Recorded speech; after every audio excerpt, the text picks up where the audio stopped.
မင်းကလေးငယ်လေးတယောက်ဟာကြောင်လေးတစ်ကောင်ကိုလိုက်ခိုင်းရင်မတော်တဆရေတွင်းထဲကိုပြုတ်ကျသွားခဲ့ပါတယ်။အဲ့ဒီကနေတဆင့်သူမဟာလွန်ခဲ့တဲ့နှစ်ပေါင်းထောင်ချီကရှေးဟောင်းနန်းတော်တစ်ခုစီကိုရောက်ရှိသွားခဲ့ပါတယ်။သူမရေတွင်းထဲကနေပြန်တက်လာနိုင်အောင်ကူညီပေးခဲ့သူကတော့နန်းတော်ထဲမှာအချင်းချခံထားရတဲ့နှိမ့်ကျသွားပြီဖြစ်တဲ့မင်းသားတစ်ပါးပဲဖြစ်ပါတယ်။မင်းကလေးဟာမင်းသားရဲ့ဝတ်စုံနဲ့ပတ်ဝန်းကျင်ကမြင်ကွင်းတွေကိုအော်တကြီးငေးကြည့်နေမိပါတယ်။သူမအတွက်တော့အရာအလုံးဟာအသစ်အဆန်းတွေဖြစ်နေတာပါ။သူမဟာနားမှာရှာ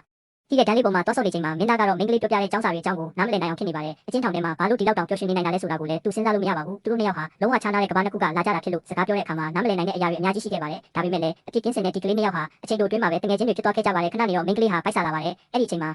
သူမဟာအိမ်ပြန်ပြီးចောင်းစာတွေလုပ်ရမှာကိုအရန်မုန်းနေမိပါတယ်။ဒါပေမဲ့သူမအမေကအတင်းခိုင်းထားတာမို့လို့မင်းသားစီမှာစားစရာရှိလားလို့မေးကြည့်လိုက်ပါတယ်။မင်းသားစီမှာတော့ပုတ်တိုးနေတဲ့ပေါက်စီတစ်ဝက်ပဲရှိပါတယ်။ဒါကိုမြင်လိုက်ရတဲ့မင်းကလေးဟာမင်းသားရဲ့မိဘတွေကသူ့ပေါ်အရန်ရက်ဆက်ကြတာပဲလို့ချက်ချင်းသိလိုက်ပါတယ်။မင်းသားကိုတနာသွားတာကြောင့်သူမအကြိုက်ဆုံးဖြစ်တဲ့ကြက်ကြော်နဲ့ဘာကာတွေကိုကျွေးမယ်လို့ဆုံးဖြတ်လိုက်ပါတယ်။မင်းသားကိုအဲ့ဒီမှာပဲစောင့်နေဖို့ပြောပြီးသူမဟာရေတွင်းထဲကိုချက်ချင်း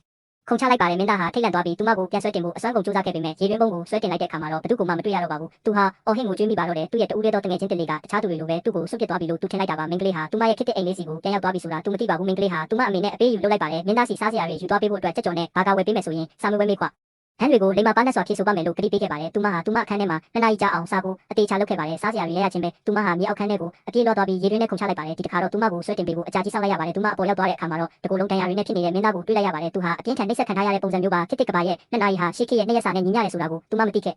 ပါဘူးအဲ့ဒီရက်တွေအတွင်းမှာမင်းသားဟာသူမကိုတစ်ခါမှပြန်တွေ့ရတော့မှာမဟုတ်ဘူးလို့ထင်နေခဲ့တာပါမင်းကလေးကယူလာတဲ့စားစရာတွေကိုမင်းသားကိုကျွေးလိုက်တဲ့အခါမှာတော့မင်းသားဟာအံ့ဩမြင်သက်သွားပါတယ်ဒီလိုထူးဆန်းပြီးအရသာရှိတဲ့အစားအစာမျိုးကိုသူတစ်ခါမှမစားဘူးပါဘူးကျေးဇူးတင်တဲ့အနေနဲ့သူဆွဲထားတဲ့ကိုပိုင်ကြောက်စိမ့်ဆွဲတီးလေးကိုမင်းကလေးကိုပေးလိုက်ပါတယ်မင်းကလေးကလည်းသူမအမေရဲ့ရွှေဆွဲကြိုးလေးကိုလက်ဆောင်ဖြစ်ပြန်ပေးခဲ့ပါတယ်အဲ့ဒီနောက်ပိုင်းမှာတော့မင်းကလေးဟာအားတဲ့အချိန်တိုင်းမင်းသားအတွက်အရသာရှိတဲ့အစား